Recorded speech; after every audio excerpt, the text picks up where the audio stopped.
Paz do Senhor, irmãos. Amém? Você está na casa do Senhor, isso é motivo da gente se alegrar, né? Por esse grande privilégio que o Senhor nos concede, quero agradecer o convite, né? E está aqui mais uma vez, tem um tempinho que eu já estive aqui. Hoje eu estou acompanhado ali da minha mãe, a missionária Geisa, Ruston e Clemilda, que são ovelhas ali na Shalom, na ilha. E que bom, irmãos, a gente poder estar aqui para compartilhar a palavra do Senhor. Hoje eu quero falar de uma coisa que é essencial na nossa vida, porque faz diferença na nossa vida e na vida de todo mundo que está do nosso lado. Eu quero falar de uma coisa que o mundo incrédulo rejeita, e nós estamos vivendo um tempo em que muitas pessoas dentro da igreja também não dão o devido valor. Eu estou falando do quê? Da sabedoria de Deus. Irmãos, a sabedoria de Deus é algo que muda a vida de um cristão. E o que eu acho mais bonito é que a sabedoria de Deus não pode ser comprada. Você não vai receber a sabedoria de Deus na escola. E a palavra do Senhor deixa claro que Deus tem uma provisão de sabedoria para dar àqueles que pedem para Ele. Então, você pode pegar uma pessoa independente da idade, independente do conhecimento, se ela tem dinheiro, se ela não tem dinheiro, mas o Senhor concede sabedoria àqueles que confiam no nome dEle. Amém? Nós vamos passear um pouquinho hoje na Bíblia. Eu quero contar uma história, Salomão vai narrar essa história para a gente em Eclesiastes, mas a gente não sabe se ele está contando uma experiência pessoal dele, ou se ele vai contar essa história para ilustrar o que ele está tentando explicar. Mas a gente está vivendo um tempo, irmãos, de um absurdo tão grande, onde a verdade, que é a palavra de Deus, atrai inimigos, enquanto a mentira atrai seguidores. Nós não estamos vivendo um tempo confuso? Confuso para quem vive na terra, porque tudo está seguindo o cronograma de Deus. E a gente vai ver hoje, nós vamos falar sobre a sabedoria de Deus. E para começar, nós vamos lá em Provérbios, capítulo 8, que é um capítulo que vai falar sobre a sabedoria de Deus. E é interessante que o autor de Provérbios vai deixar bem claro para a gente, que a sabedoria que vem de Deus vale mais do que qualquer coisa que você considere como riqueza. A minha Bíblia é a Nova Bíblia Viva, a minha versão é essa, mas você vai acompanhar e a gente vai explanar um pouquinho sobre alguns pontos da palavra de Deus nessa noite. Quando a gente vai para um churrasco, ninguém quer ir embora, é ou não é? E quando a gente está na igreja, a gente parece que fica escravo do relógio. E se nós não temos tempo para ouvir a palavra de Deus aqui, o que faz a gente acreditar que nós temos direito de ficar na eternidade com Ele? Verdade ou não, irmãos? A gente entra na igreja sempre de olho no relógio, mas quando é uma boca livre, ninguém tem pressa para ir embora. E aí a gente fala assim: Senhor, eu te amo. É triste, sabe, quando a gente chega e fala assim: o Senhor tem 1h30 para falar com a gente. Não é assim? Quando a gente começa a ficar preocupado com o relógio, o que nós estamos dizendo para Jesus é que Ele tem 1h30 para falar com a gente. E é assim que nós tratamos o amado das nossas almas. Que Deus tenha muita misericórdia de nós, irmãos, porque a gente ainda tem um longo caminho para percorrer. Mas Provérbios capítulo 8, versos 11, 12 e 13, na minha versão está escrito assim, verso 11: pois a sabedoria vale mais do que pedras preciosas. Você pode imaginar qualquer tipo de riqueza, mas isso não pode se comparar com o valor da sabedoria. O que é riqueza para você? É ter dólar guardado? É ter um diamante? Nós estamos na era das moedas, das criptomoedas, é um Bitcoin. O autor de Provérbios está dizendo que tudo aquilo que você acha que é riqueza, não se compara à sabedoria de Deus. Aleluia, irmão! E ele continua dizendo, o Senhor dizendo: eu sou a sabedoria, e o meu companheiro é o bom senso. Tem algumas versões que falam a prudência. Eu tenho o conhecimento que vem com os conselhos. E aí, vamos pular para o verso 14, ele diz assim: o conselho e a verdadeira sabedoria me pertencem. Eu possuo o entendimento e a verdadeira força. Irmãos, um servo e uma serva de Deus só não é sábio se não quiser ouvir a instrução de Deus.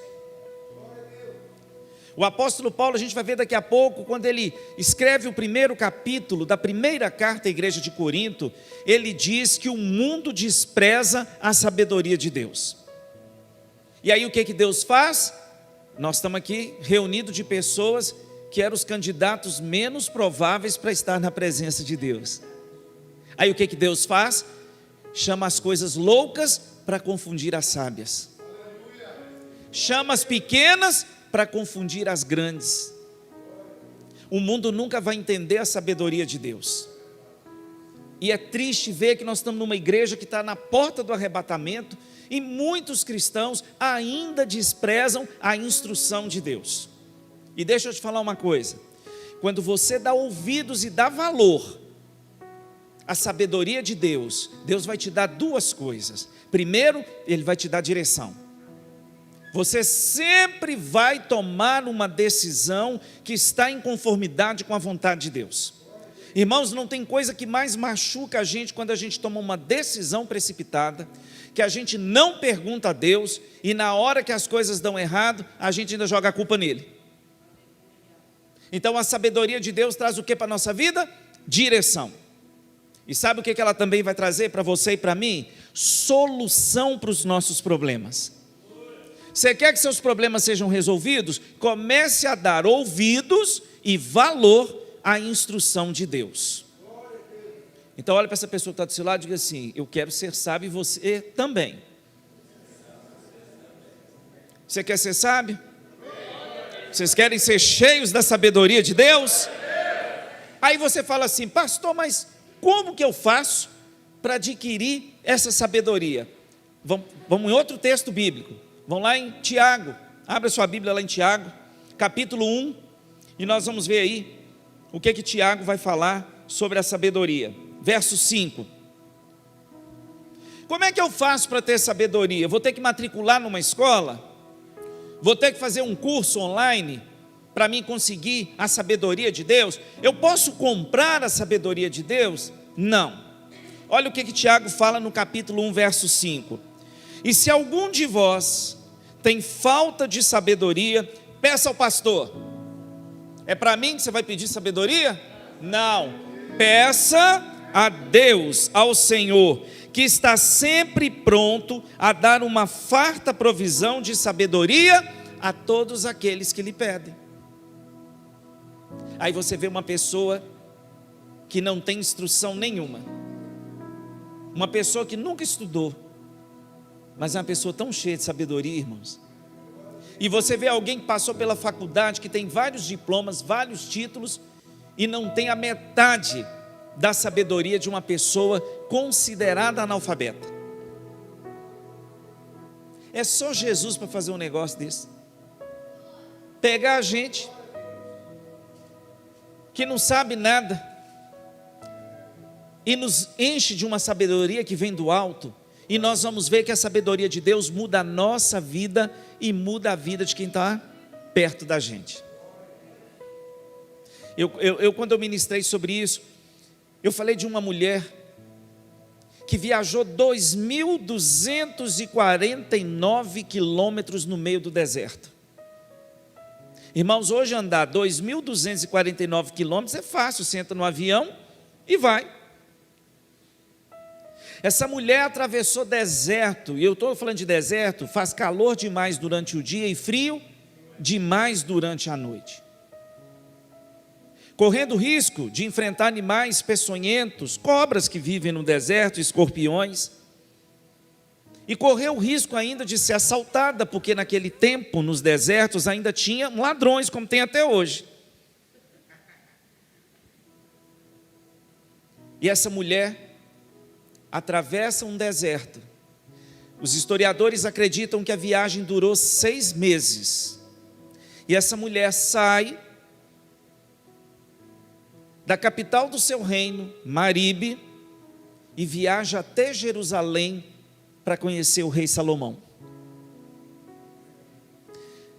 E sabe o que foi que atraiu essa mulher para andar 2.249 quilômetros no meio do deserto há 3.000 anos atrás? Não foi o fato de Salomão profetizar. Não foi o fato dele revelar. Não foi o fato dele falar língua estranha. Foi o fato dele ser dotado com uma sabedoria tão grande, que ela fez questão de ir até ele para ver com os olhos dela se tudo aquilo que ela ouviu falar a respeito dele era verdade. Essa mulher vinha do reino de Sabá. Os historiadores acreditam que Sabá seria onde hoje no mapinha, se você pegar lá dentro da Península Arábica, no Oriente Médio, o que a gente chama do Iêmen. E ela vai até Jerusalém porque a sabedoria de Deus na vida de Salomão aguçou a curiosidade dela. E você pensa que ela voltou para casa do mesmo jeito que ela chegou em Jerusalém? Não. Ela foi impactada pela sabedoria que Deus havia dado para ele. E por que a gente acredita que o reino de Sabá seria onde hoje é o Iêmen? Porque Jesus lá em Mateus, quando ele vai falar de uma geração incrédula que vive pedindo sinais o tempo todo, para testar o poder e a autoridade dele, ele diz que a rainha do sul, que veio dos confins da terra, se levantará para julgar a geração incrédula. Eu estou falando de quem? Da rainha de Sabá. Vamos lá? 1 Reis. Vamos ver isso rapidinho. Capítulo 10. Eu vou ler na minha versão a partir do verso 6. Está escrito assim: Depois disse a rainha ao rei: Tudo o que eu ouvi em meu país a respeito da sua sabedoria e a respeito das coisas maravilhosas que se passam aqui é verdade. Mas eu não acreditava naquilo que diziam, até que vim e vi com os meus próprios olhos. Na verdade, não me contaram nem a metade. Ê, Deus tremendo! Sua sabedoria e sua riqueza ultrapassam muito o que eu ouvi.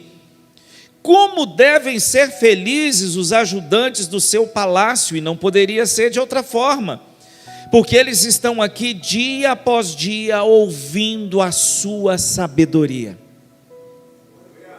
Bendito seja o Senhor, o seu Deus, que escolheu você e o colocou no trono de Israel.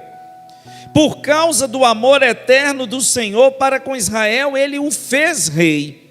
E você governa o povo com justiça e com bondade. Aleluia, irmãos. A sabedoria de Deus não muda, não é só a gente não. A sabedoria de Deus alcança quem está do nosso lado. Quantos casamentos só estão de pé porque um dos cônjuges, ou o marido ou a esposa, é rico da sabedoria de Deus?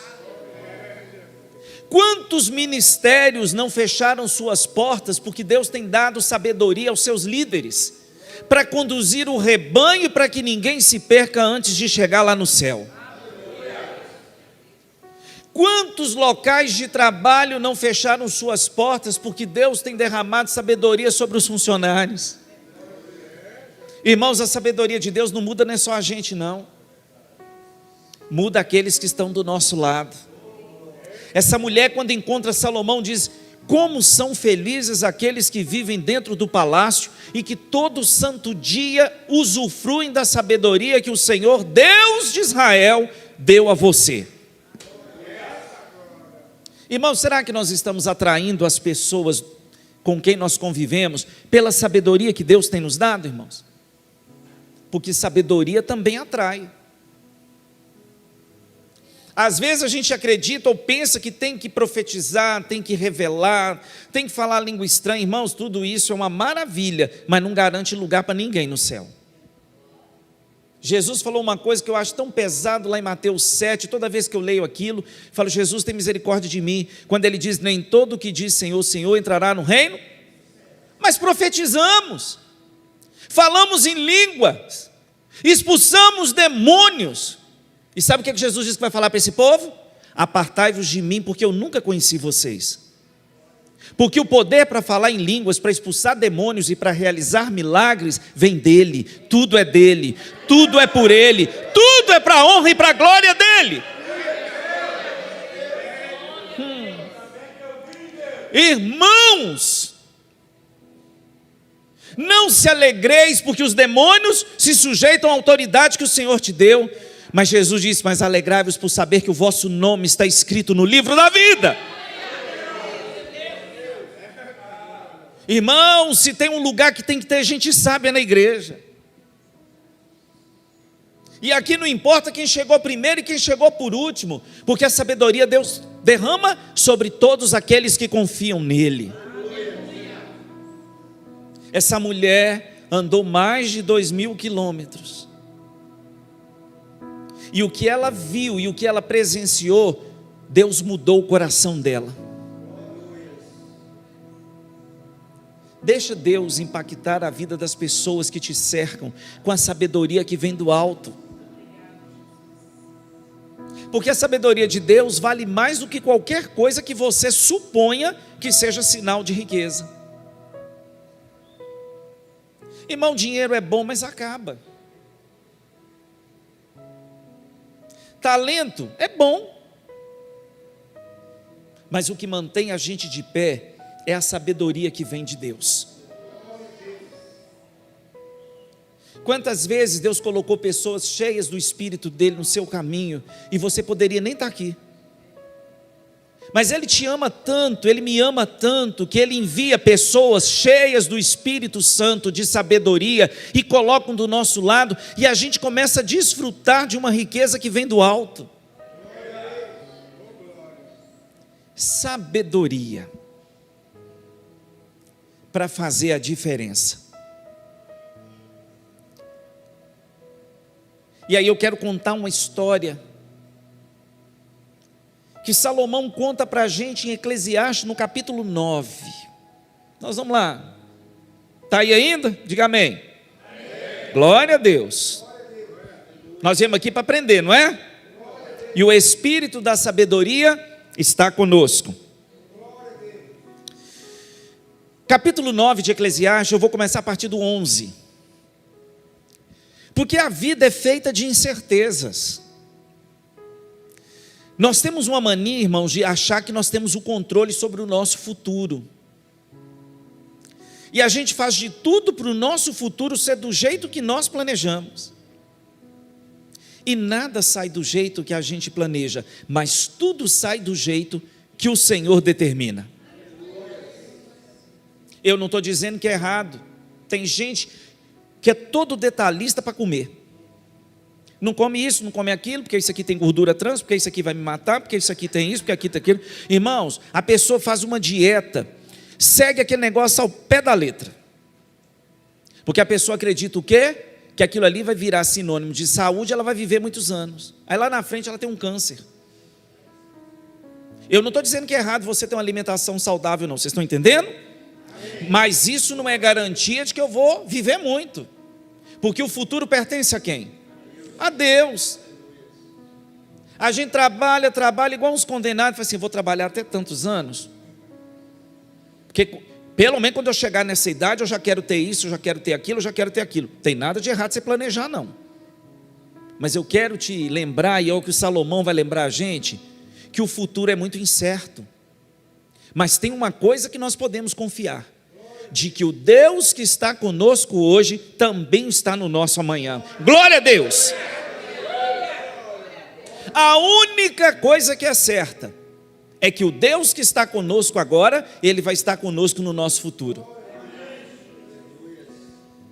E aí Salomão vem, irmãos, olha o que ele diz no verso 11, de Eclesiastes 9. É um balde de água fria para muita gente. E eu quero que você entenda que em momento algum eu estou dizendo que você tem que cruzar os braços, na filosofia do inferno de Zeca Pagodinho, deixa a vida me levar, a vida leva eu, foi para trás dele, Satanás. Eu não quero que a vida me leve, não. É o Espírito de Deus que guia os meus passos. Eu não estou solto igual uma folha seca nesse mundo, não. Tem um Deus que te guia, tem um Deus que me guia. Há uma mão que nos conduz. Você não está solto nesse mundo, não. Existe uma mão forte que te orienta, que te mostra o caminho em que você deve andar nele. E olha o que ele diz no verso 11, na minha versão: a corrida não é sempre vencida pelo mais rápido. O que a gente acredita? Que quem é mais rápido chega primeiro. Nem sempre. Ele diz assim: a batalha não é sempre ganha pelo mais forte, a provisão não é sempre obtida pelo mais sábio, a riqueza não é sempre alcançada pelo mais inteligente, e o reconhecimento não é sempre conquistado pelo mais habilidoso. Eu vi uma reportagem um tempo atrás, achei super interessante para vocês entenderem isso. Uma dona de casa, que vive em uma daquelas cidades em torno de São Paulo, eles falam grande São Paulo, mas são várias cidades que estão ali grudadas em São Paulo. Ela mora numa área onde tem muitas fábricas. E ela começou a perceber, quando ela saía de casa, que tinham muitos carros estacionados nas ruas, próximas à casa dela. E o que ela começou a perceber? Que tinha muita gente comendo marmita dentro do carro. Se nós estamos falando de uma cidade da grande São Paulo, todo mundo numa cidade do tamanho de São Paulo acorda de madrugada. Vocês concordam? Sim ou não? Para comer marmita na hora do almoço, essa marmita está quente ou fria? Gelada. O que ela percebeu? Ela falou assim: olha, ela tinha uma casa com garagem e tudo. Ela falou: eu vou comprar mais uns 2 ou 3 micro-ondas e eu vou cobrar R$3 para quem quiser vir e esquentar a comida, para não comer a comida fria. Vamos lembrar que esse vale alimentação, para quem mora na capital, não dá nem para fechar o mês. Sai muito mais barato você levar comida de casa, numa marmita. O que começou a acontecer? O povo começou a usar o micro-ondas dela para esquentar as marmitas. R$3. Vamos botar aqui, gente, uma marmita esquentar, vou botar 2 minutos. A cada 2 minutos ela ganhava R$3. Uma dona de casa. Eu não estou falando de alguém que formou em economia ou administração de empresa. Vocês estão entendendo o que Salomão está dizendo? Nem sempre é o mais inteligente que vai conseguir ganhar dinheiro. Aí ela teve outra ideia. O povo esquentava e voltava para dentro do carro. E tinha gente que não tinha para onde voltar, ficava em pé na porta da casa dela, na calçada comendo. Sabe o que ela fez? Com mais R$2 podia sentar na mesa. Foi ninja ou não foi? Ela viu uma situação e daquela situação ela teve uma ideia. Essa mulher nunca estudou economia, teoria de doutrina econômica, é uma dona de casa. Vocês estão entendendo? Que nem sempre é o mais rápido que chega primeiro? Que nem sempre é o mais inteligente que vai ganhar, que vai enriquecer? E que nem sempre o reconhecimento é conquistado pelo mais habilidoso. O que Salomão está querendo dizer isso para a gente? Que a vida, o futuro é feito de incertezas. Às vezes você se mata, e eu não estou dizendo que é errado, quero que vocês entendam isso, para o seu filho estudar na melhor escola que você pode oferecer para ele. Por quê? Porque você acredita que se ele estudar na melhor escola, ele vai ter mais chance de passar num concurso lá na frente. É ou não é? Quantas pessoas vocês conhecem que são extremamente inteligentes, disciplinadas, dedicadas e que levam anos para passar num concurso? E um outro que é mais folgado, que não está nem aí, não está preocupado com nada, vai lá e passa. Não é assim? A vida é um mistério. Aí Salomão vem e fala o quê? Não acredite nas suas habilidades, nem nos talentos e muito menos no planejamento que você faz, porque as coisas podem mudar. Mas uma coisa nós vamos ver que é certa: Deus está no amanhã e no controle de todas as coisas. E olha o que ele ainda continua dizendo. Verso 12: ninguém sabe quando vai chegar a sua hora. Tem uma versão que fala ali, olha: ninguém sabe o tempo, ninguém sabe prever o que vai acontecer amanhã, quanto mais daqui a 5, 10 ou 20 anos. Ele diz assim: assim como os peixes são apanhados numa rede fatal e os pássaros num alçapão, assim também os homens podem cair na desgraça quando menos esperam.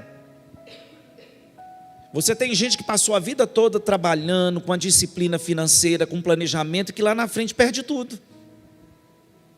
Sim ou não? Gente que passou a vida seguindo dieta, fazendo atividade física, que lá na frente tem uma doença grave. Vocês conhecem algum caso assim? A gente faz tudo isso, irmãos, naquela ilusão de que nós temos o controle do nosso futuro. Quem tem o controle do nosso futuro é o Deus a quem nós servimos. Pode continuar fazendo sua atividade física, pode continuar alimentando direitinho, não tem nada de errado isso não. Mas o seu futuro está nas mãos de Deus. Eu não posso cruzar os braços, ser negligente, e nem posso seguir a filosofia de Zeca Pagodinho, deixa a vida me levar. Mas tudo que eu faço, eu não coloco minha confiança naquilo que eu faço, mas eu deposito a minha confiança e a minha esperança no Deus da minha salvação. Aleluia! Porque o dia mau chega para todo mundo. Eu sou servo de Deus, nada vai acontecer comigo. Falei, então você não conheceu o verdadeiro evangelho. Se Deus não poupou o seu próprio filho, você acha mesmo que Deus tem filhos queridinhos que não vão experimentar dor e sofrimento, irmãos? Mas Deus usa a dor e o sofrimento para nos fazer amadurecer espiritualmente. Porque um dia, nunca mais nós vamos saber o que é dor. Nunca mais você vai ter que tomar um remédio para controlar a pressão. Nunca mais você vai ter problema de açúcar no sangue e você ter que fazer uma dieta restritiva por causa de uma diabetes. Porque há um dia onde tudo vai ficar para trás. Nós não vamos ter motivo nem para chorar, só se for de alegria. Porque nós estaremos com o Senhor para todos sempre. Amém. Você está entendendo o que Salomão está dizendo? Que o dia da ruína, que o dia de coisas ruins chega para todos nós? A questão não é se vai chegar, é como nós vamos reagir quando essas coisas acontecerem. Porque a Bíblia diz, irmãos, que até quando um servo adoece, o Senhor a quem ele serve afofa a cama. Tudo na nossa vida é diferente. Amém? E ele continua, aí ele vai contar uma história que nós não sabemos se aconteceu com ele ou se ele está usando isso aqui como uma espécie de parábola para explicar o que ele está tentando dizer para a gente. Verso 13. Aqui está mais uma coisa que me impressionou muito enquanto eu observava a vida humana debaixo do sol. Ele ficou atônito com uma situação que a gente não sabe dizer se foi uma experiência pessoal ou se ele está usando isso para ilustrar para a gente. Ele diz assim no verso 14: havia uma pequena cidade com poucos homens, com poucos habitantes. Essa cidade foi cercada por um rei pequeno. O que está escrito? Um grande rei. E o que esse rei fez? Ele tinha um grande exército e ele cerca aquela cidade. Ali está escrito grandes baluartes, mas seriam torres. Quem já viu um filme aí, não é? Quando os romanos cercavam uma cidade, eles tinham uma estrutura feita de madeira, né, que eles encostavam nas muralhas da cidade para eles subirem e transporem as muralhas dessa cidade. Olha que coisa interessante. Humanamente falando, como é que uma cidade pequena sobrevive ao cerco de um exército maior, de um grande rei? Tem jeito? Tem?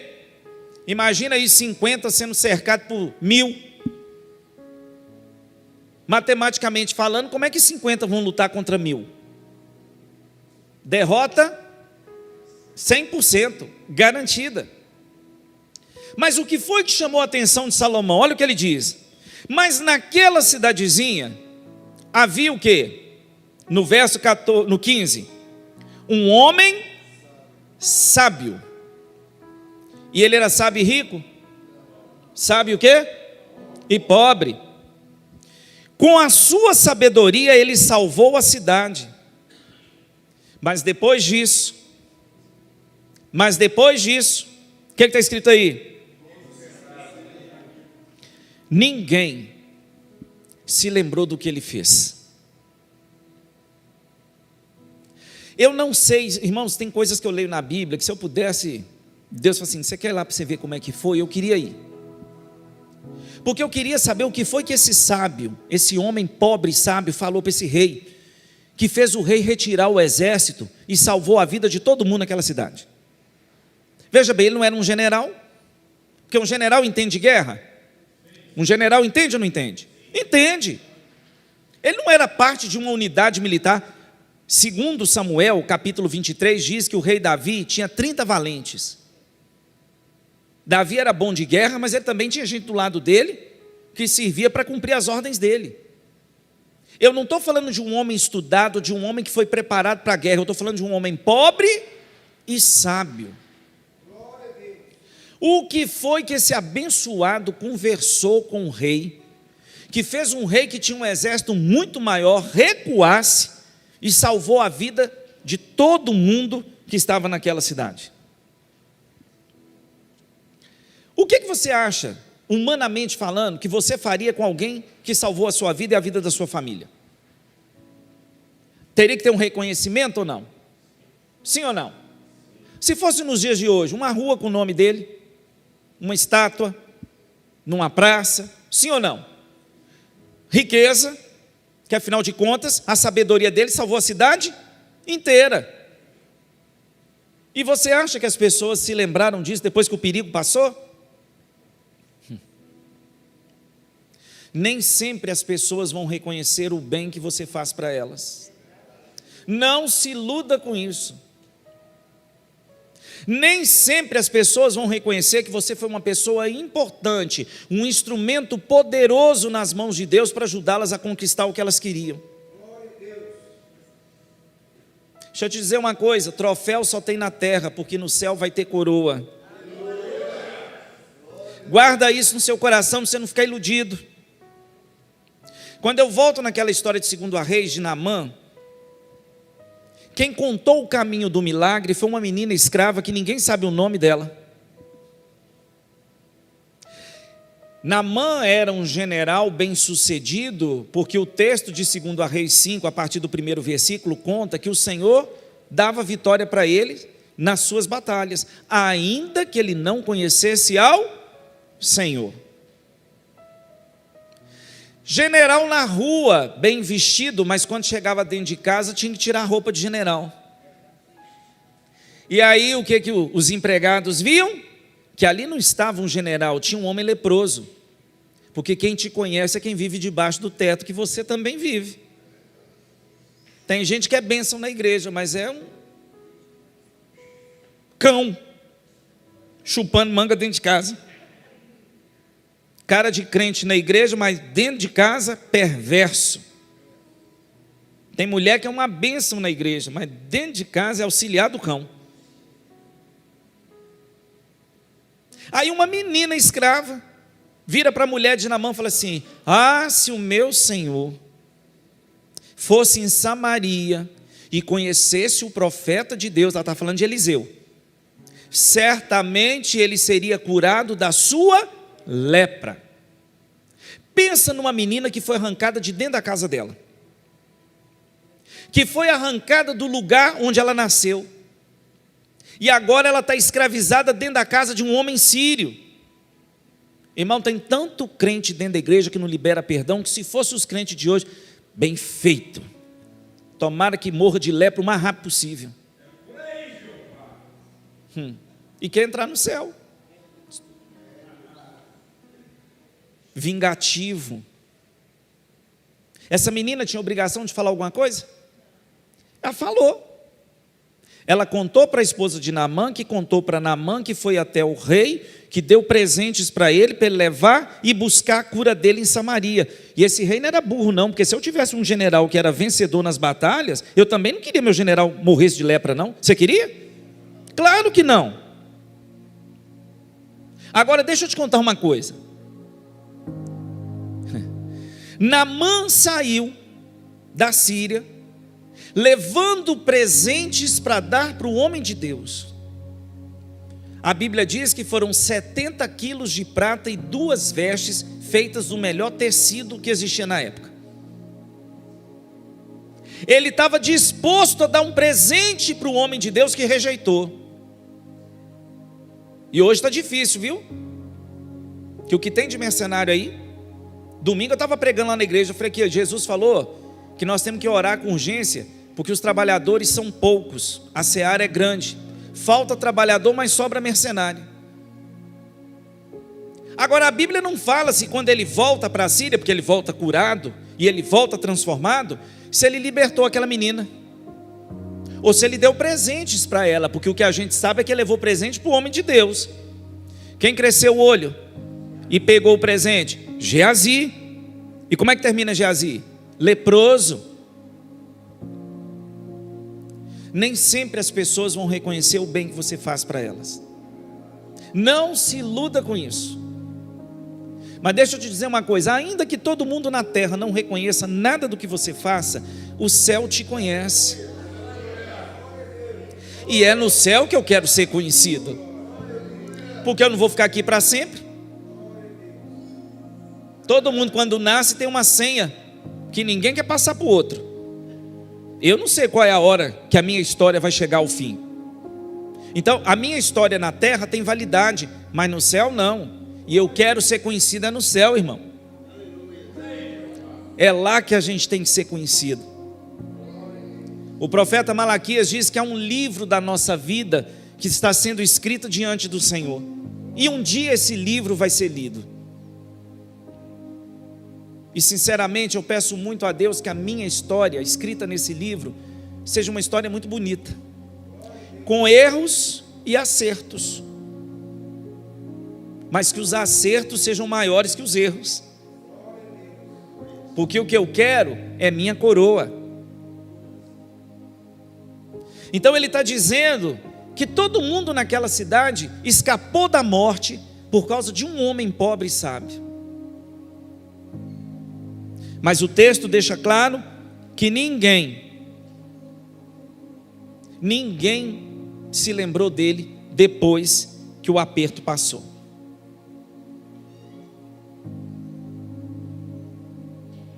É triste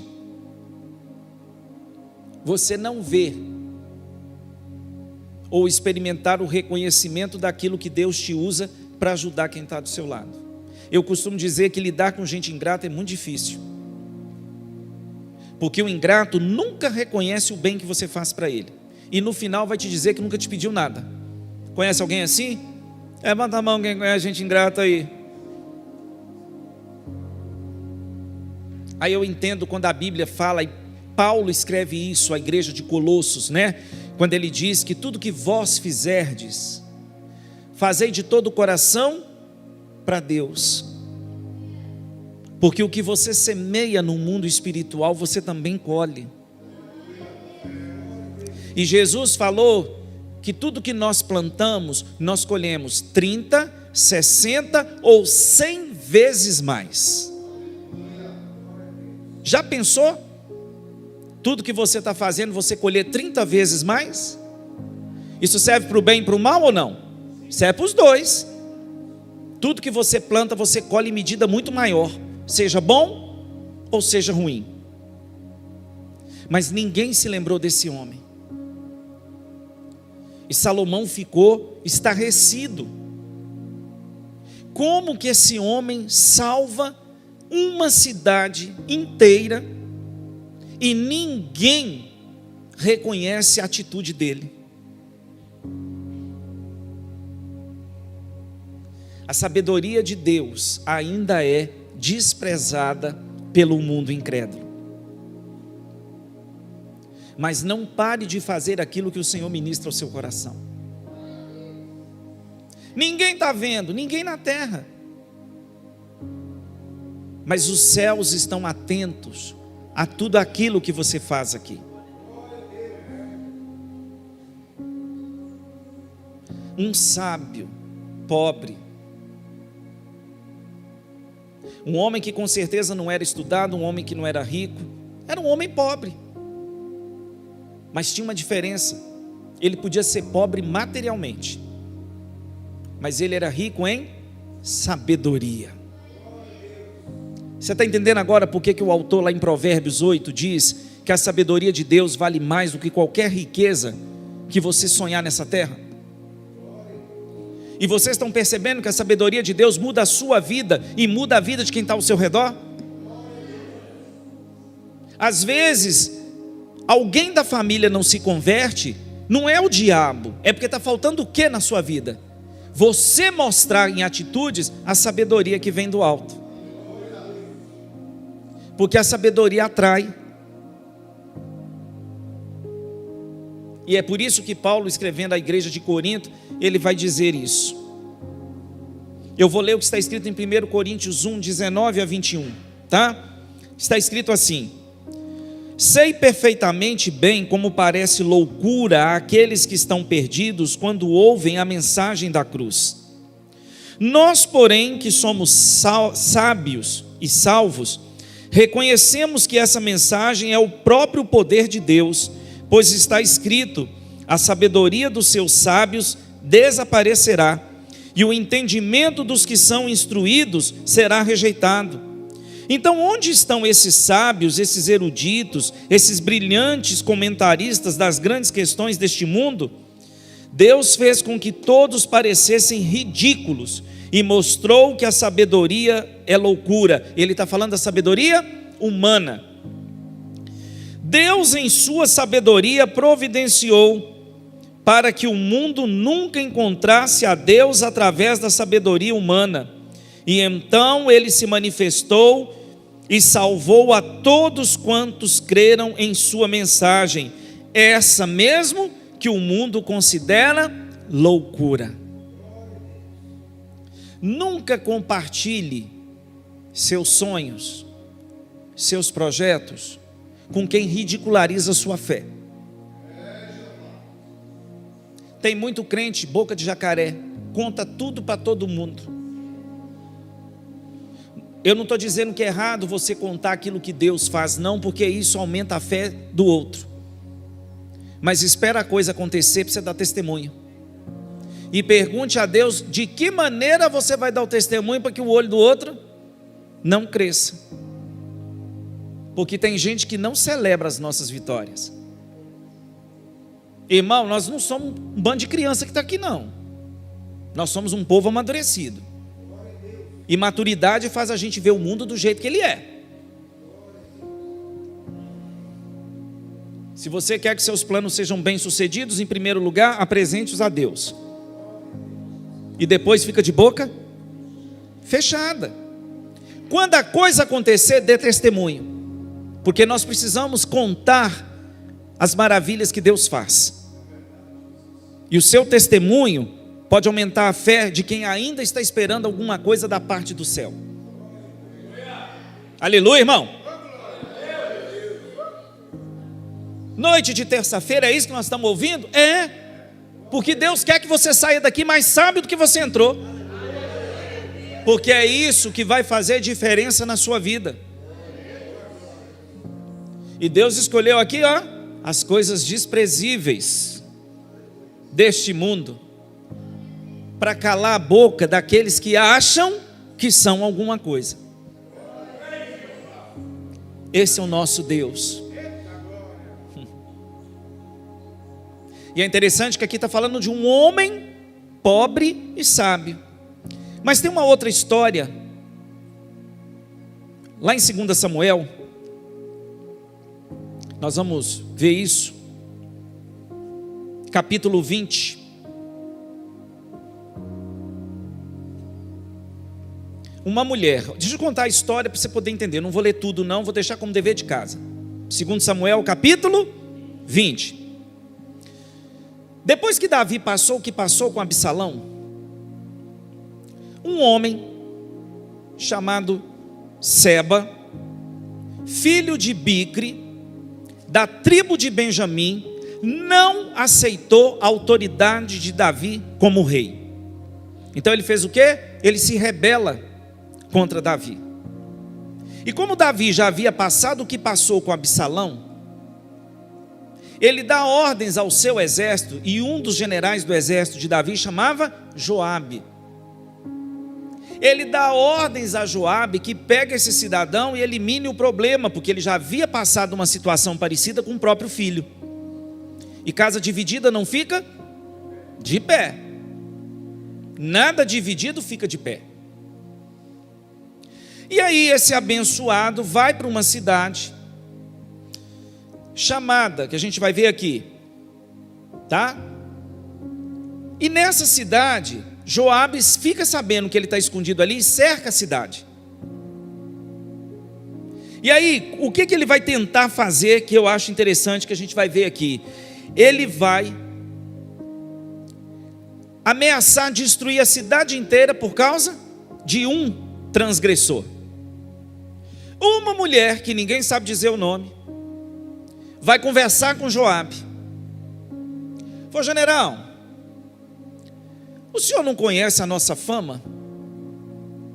Que na nossa cidade é uma cidade que é conhecida pelo amor e pela paz? Por que você está querendo nos destruir? Ele conta a história, porque tem um rebelde que está no meio de vocês. Ela falou: deixa comigo. Nós vamos arrancar a cabeça dele e vamos jogar por cima do muro. É ele que está trazendo a ameaça de uma cidade inteira ser destruída, então é ele que nós vamos te entregar. Nós vamos ver essa história. A cidade chama Abel Bet-Maaca. Você vai gravar esse nome, não, eu tenho certeza. Mas a gente vai ler aqui a partir do verso 18, tá? 2 Samuel 20, a partir do 18. Diz assim: e a mulher continuou. Há uma frase que se tornou conhecida: se tiver algum problema para resolver, busque conselho na cidade de Abel. E era assim que se resolvia os problemas. Lembra que eu disse que quando você dá ouvidos e valor à instrução divina, Deus vai te dar duas coisas: direção e solução. Amém? Amém. Guarda isso no coração. Quando você dá ouvidos à instrução de Deus, Deus vai te dar direção, você não vai tomar decisão precipitada, e Deus vai te dar solução para as guerras que você está enfrentando. Aí diz assim, verso 19: você está procurando destruir uma cidade antiga, onde sempre dominaram o amor e a paz. Além do mais, uma cidade que sempre foi leal a Israel. Como pode você então destruir o que pertence ao Senhor? E Joabe respondeu: não é nada disso que queremos fazer. Longe de mim destruir e arrasar esta cidade. Tudo o que queremos é um homem chamado Seba, filho de Bicre, das colinas de Efraim, que se rebelou contra o rei Davi. Se você me entregar esse homem, deixaremos a cidade em paz. Muito bem, respondeu a mulher, prometo que jogaremos a cabeça desse homem para você do alto do muro. Maridos, não brinquem com essas mulheres com raiva. Tem uma outra mulher que matou Sísera dentro da tenda dela com martelo. Lembra? Eu estou falando de quem? Jael. A mulher foi muito pragmática e fácil para resolver com o general. Quem é o cidadão? Fulano. Deixa que nós vamos arrancar a cabeça dele e vamos entregar. Você não veio aqui para buscar ele? Então você vai sair com a cabeça dele. Olha bem, verso 22. Então a mulher procurou o povo e, sábia como ela era, foi atendida no seu conselho. Cortaram, pois, a cabeça de Seba, filho de Bicre, e atiraram para Joabe. Diante disso, Joabe fez tocar a trombeta, reuniu seus soldados e cada um voltou para sua casa. E Joabe voltou para o rei em Jerusalém. A cidade foi poupada ou não? Por causa de quem? De uma mulher. Eu estou falando aqui do homem, mas é para vocês entenderem que a Bíblia está cheia de exemplos de pessoas cuja sabedoria se torna livramento na vida do outro. Vocês estão entendendo por que os cônjuges têm que orar? Por que a esposa e o marido têm que orar? Porque quando um enfraquecer, o outro está ali como um canal de Deus para não deixar o casamento desmoronar. É por isso que a gente congrega, irmãos. Está na moda um povo aí que não congrega, diz que, onde você congrega? Não, eu estou no monte. Falei, mas isso não responde não, o monte não foi feito para você congregar não. A igreja que foi deixada na terra é para a gente congregar. Sabe por quê? Porque aqui você vai ouvir coisas que naturalmente dentro da sua casa você não escutaria. Ou alguém escuta, mas não dá crédito. Aí a gente vem para a igreja, né? Às vezes esperando melzinho na chupeta, aí vem um cajado. Mas a palavra de Deus é remédio para as nossas feridas. Vamos voltar lá em Eclesiastes 9, já estou terminando. Verso 16 de Eclesiastes 9. Aí Salomão, quando viu que aquele homem pobre e sábio, que salvou uma cidade inteira, ninguém se lembrou do que ele havia feito, ele diz assim no verso 16: foi aí que pensei, embora a sabedoria vale mais do que a força, a sabedoria do pobre é desprezada, e logo a sua opinião é esquecida. A sabedoria do pobre é desprezada. Agora é engraçado, irmãos, que quem a gente deveria ouvir, a gente nunca ouve. Agora, quem a gente não deveria, a gente dá ouvidos. Deus fala? Você crê que Deus fala? E você crê que o diabo também fala? Ele fala. Quem dera ele fosse mudo. Mas nós precisamos do Espírito de Deus para trazer discernimento a quem eu tenho que ouvir os conselhos. Se é o conselho que vem da parte de Deus, ou se é o conselho que o inimigo está botando na boca de uma pessoa próxima. E você sabe o que ele está dizendo? Que a sabedoria vale mais do que a força. Vamos voltar nesse homem, que a gente não sabe o nome, não sabe o que foi que ele conversou com um rei que tinha um exército maior. Ele soube escolher as palavras ou não? Ele soube conduzir a conversa? E preste atenção, ele foi protegido também pela sabedoria que Deus deu a ele ou não? Porque se a cidade toda fosse destruída, ele ia morrer junto. É melhor ser um homem pobre e sábio do que ser um homem morto que um dia foi sábio. Concorda? Então a sabedoria de Deus também me protege. A sabedoria de Deus te protege. Protege seu casamento, protege seus filhos, protege sua vida ministerial, protege sua vida ministerial. É a sabedoria de Deus que nos protege. E ele diz assim no verso 17: as palavras mansas de um homem sábio valem mais do que os gritos de um rei que governa sobre tolos. Você já conviveu com alguém que grita o tempo todo, irmão? Gente que não sabe conversar, que não tem o domínio próprio, é estressado por natureza. Bom dia por quê? Está precisando de oração e libertação. Eu sou filho de Deus, sou filha de Deus. A Bíblia diz que Deus é paz. Ele é o príncipe da paz. E aqui ele está dizendo que as palavras de um homem sábio, de um homem manso, valem mais do que os gritos de um governo que domina sobre os tolos. Ouvir com paciência. É tão bom quando você conversa com alguém que o silêncio dela não é desprezo por aquilo que você está falando, mas ela está atenta àquilo que você está dizendo. Porque tem gente que você fala, não escuta não, entra aqui e sai aqui, parece que você está falando com um boneco. Mas quando ele fala aqui das palavras de um homem sábio, de um homem manso, ele está falando do quê? De palavras que são liberadas da parte do Senhor, mas que são ouvidas em silêncio. Qual que é o nosso problema? Ninguém quer ouvir, todo mundo quer falar. E no ambiente onde todo mundo quer falar, ninguém vai ser ouvido. Já viu isso quando a família é grande, que todo mundo quer falar? Aí vira aquele escarcéu dentro de casa.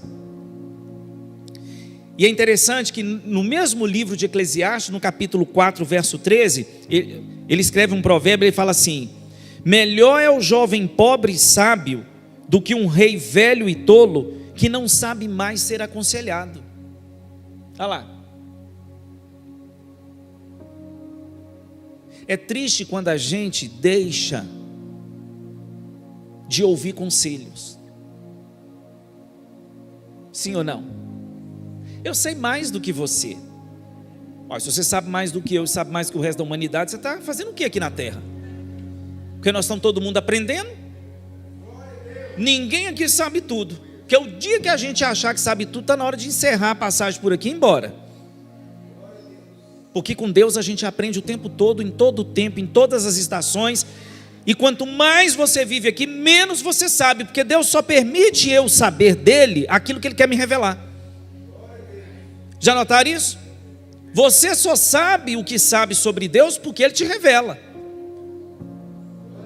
Aí Moisés escreve isso lá em Deuteronômio, que as coisas reveladas são para nós, mas as ocultas pertencem a quem? A Deus. Então quando ele fala que melhor é o jovem pobre e sábio do que o rei velho e tolo, que não sabe mais ser aconselhado, ele está falando sobre isso.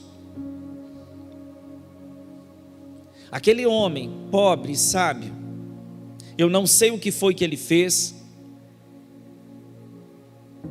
mas eu sei que a palavra que saiu da boca dele trouxe salvação para uma cidade inteira. E ele termina, e é aqui que eu vou fechar. Posso ir até meia-noite?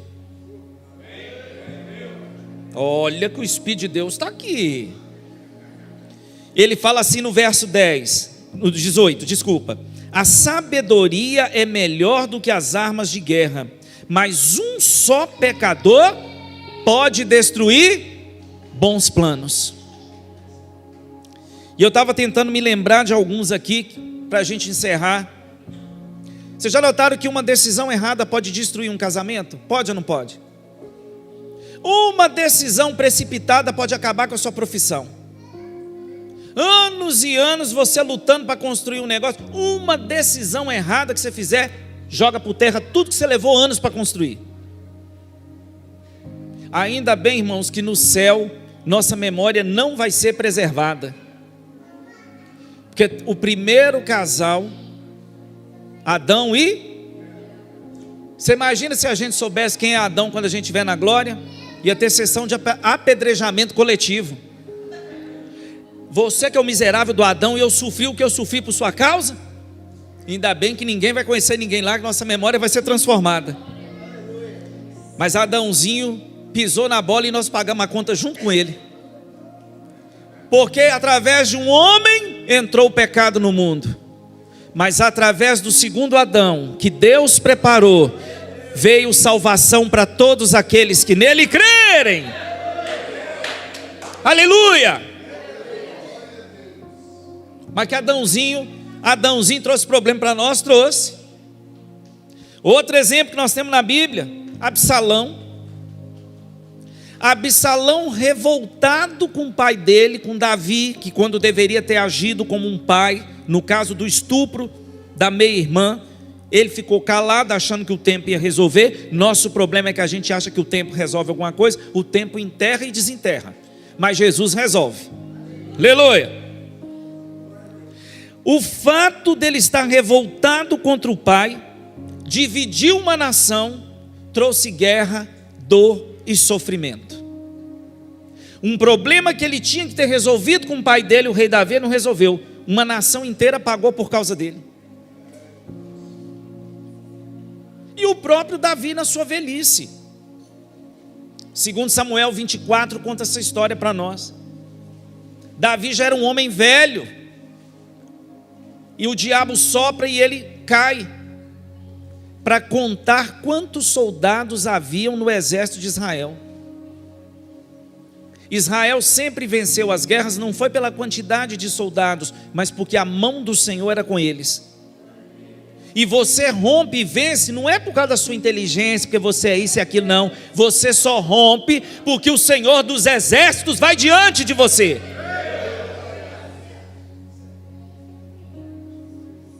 Ele sempre pelejará por vós. Os faraós continuam se levantando, mas a última palavra sempre vem dele. E quando ele ordena, toda a criação tem que se prostrar diante dele. E aí Davi tem a brilhante ideia, incitado por Satanás, de fazer a contagem dos soldados do seu exército. E olha que o general ainda falou com ele: o senhor não acha que o senhor está fazendo uma coisa errada, não? 70.000 homens morreram de uma praga, porque o rei Davi, na sua velhice, tomou uma decisão precipitada, errada. Por isso que Salomão está dizendo que um só pecador pode destruir qualquer projeto. Mas eu quero que você volte para sua casa hoje, decidido e determinado a buscar a sabedoria de Deus até o fim, das pequenas coisas até as grandes. Senhor, eu sei fazer isso, mas eu não sei se vai dar certo. É para eu fazer? Se não é para fazer do jeito que eu estou pensando, me ensina qual é o jeito certo de fazer. E deixa eu te falar, se você der ouvidos e valor à instrução divina, Ele vai trazer direção e solução para os seus problemas. Recebe essa palavra nessa noite? Sabedoria do alto em todos os dias da nossa vida. Aí nós fechamos com o Salmo 90 que Moisés escreveu, verso 12. Ensina-nos a contar os nossos dias, ensina-nos a viver na total dependência do Senhor. Ensina-nos, ó Deus, a confiarmos plenamente na sabedoria do Senhor. E é assim que nós vamos alcançar corações sábios. Sábios para fazer o bem, sábios para fazer o que é certo, sábios para impactar a vida de quem está perdido e que não conhece o caminho que nós conhecemos. Vamos ficar de pé? Nós vamos orar. Porque o que é a nossa vida sem oração? Nada. Senhor Jesus, nesta noite, nós queremos agradecer o Senhor por esta palavra, por entender que buscar a sabedoria do Senhor, como Tiago escreveu, faz toda a diferença.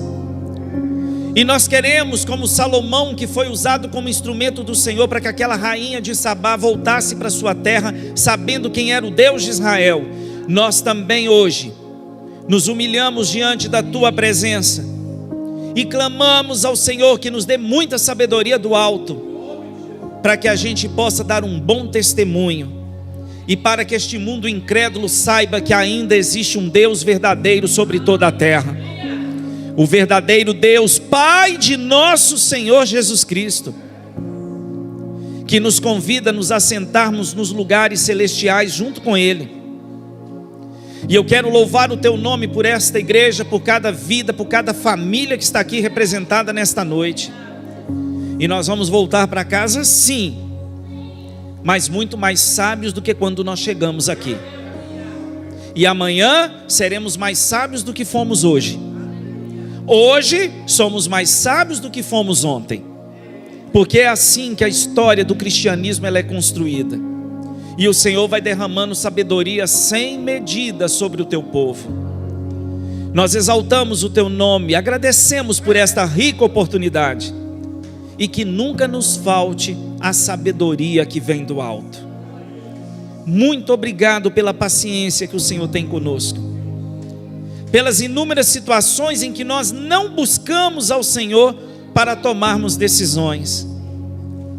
Sofremos as consequências, mas também aprendemos com os nossos erros. E que possamos nos voltar de todo o nosso coração para o Senhor, para que alcancemos esse coração sábio que Moisés escreveu no Salmo 90. E sempre trazendo à memória que nem sempre o bem que fazemos será reconhecido nesta terra, mas o céu está atento a tudo que nós fizermos nesse mundo. E nós não queremos troféu, nós queremos a coroa da vida eterna. Obrigado por esta oportunidade, por esta noite, por nós estarmos aqui, Senhor, pela vida dos meus irmãos. É uma parte da família que vai morar todo mundo junto quando as trombetas tocarem. Mas que a gente se humilhe diante do Senhor e que a gente possa buscar a verdadeira sabedoria, que vale mais do que as muitas riquezas, conforme escreveu o autor de Provérbios. Leva-nos em paz e guarda-nos de todo o mal. É o que nós te pedimos e te agradecemos em nome de Jesus. Amém? Aplauda ao Senhor, porque é para Ele. Aleluia.